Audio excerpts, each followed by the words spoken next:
turk till honom. Jag är på Mount Everest, vad fan. Jag ska kasta ner Kalle! Hej, vad fan gör du jävla bonde? Bonden står och filmar. Är det filmande bonde? Ja, linande också. Alltså jag står här på Mount Everest.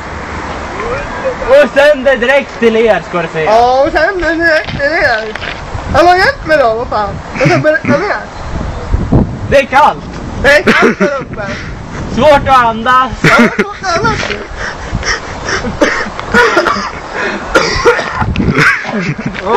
Snusen i halsen gick inte bra. Snusen i halsen gick det bra. Kom ihåg det grabbar och tjejer.